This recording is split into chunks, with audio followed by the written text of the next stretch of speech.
સુરતના કામરેજના શામપુરા રોડ પાસે ખાડી કિનારે મળેલા ત્યજી દીધેલા નવજાત શિશુના બનાવનો કામરેજ પોલીસે ઉકેલ ઝડપી પાડ્યો છે। 2 દિવસ અગાઉ વહેલી સવારે સ્થાનિક વ્યક્તિને ખાડી પાસે ભૂરા કલરની પ્લાસ્ટિકની થેલીમાં નવજાત શિશુ મળી આવ્યું હતું। આપણે જણાવી દઈએ કે પોલીસે જાણ થતાં તુરંત જ શિશુને હોસ્પિટલ ખાતે ખસેડાયું, પરંતુ સારવાર પહેલા જ તેનું મોત થયું। પોલીસે ઘટના સ્થળેથી મળેલી ભૂરા રંગની મેડિકલ વેસ્ટ થેલીને આધાર બનાવીને તપાસ શરૂ કરી હતી। તો તપાસમાં ખુલ્યું કે આવી થેલીઓ સામાન્ય રીતે આરોગ્ય કેન્દ્રમાં ઉપયોગમાં લેવાય છે।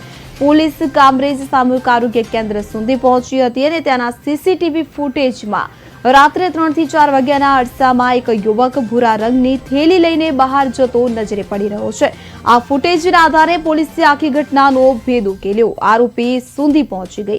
તપાસમાં બહાર આવ્યું કે યુવતી જ્યારે 4 વર્ષની હતી ત્યારે તેની માતા આ નરાધમ સાથે રહેવા આવી હતી। બાદમાં યુવતીની માતા તેને છોડી ભાગી જતા યુવતી આ નરાધમ સાથે જ રહેતી હતી। તેની યુવતીની ઉંમર 14 વર્ષની થતા આરોપી સાવકા બાપે તેની સાથે દુષ્કર્મ કરવાનું શરૂ કર્યું હતું। ઘટના સમયે યુવતી 8 માસની ગર્ભવતી હતી।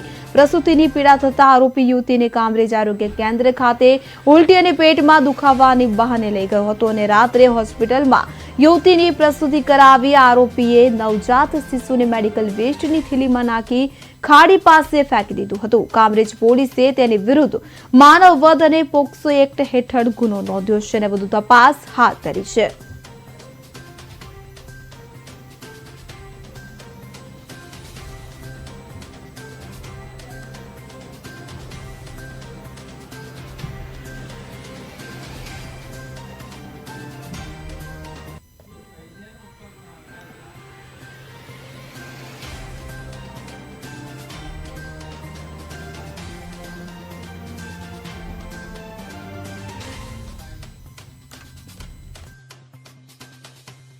ત્રણ તારીખે કામરેજથી નનસાડ જવાનો જે રસ્તો છે ત્યાં એક બાળકનો મૃતદેહ મળી આવેલું અને જે વ્યક્તિએ જણાવ્યું સૌથી પહેલાં એ વ્યક્તિનું કહેવું એવું હતું કે આ બાળક જ્યારે એને પ્રથમ વખત જોયું ત્યારે બાળક જીવિત હતું, પરંતુ બાળકને હોસ્પિટલ સુધી લઈ ગયા અને હોસ્પિટલમાં ડૉક્ટરે બાળકને મૃત જાહેર કરેલું।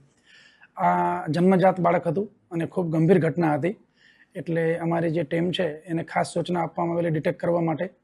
અને જ્યારે આ બાળક જે છે એ નવજાત બાળક શરૂઆતમાં જીવિત હતું અને ત્યારબાદ મૃત્યુ એટલે શાહઅપરાધ મનુષ્ય વધનો ગુનો દાખલ કરી અને આરોપીની શોધખોળ કરવામાં આવેલી।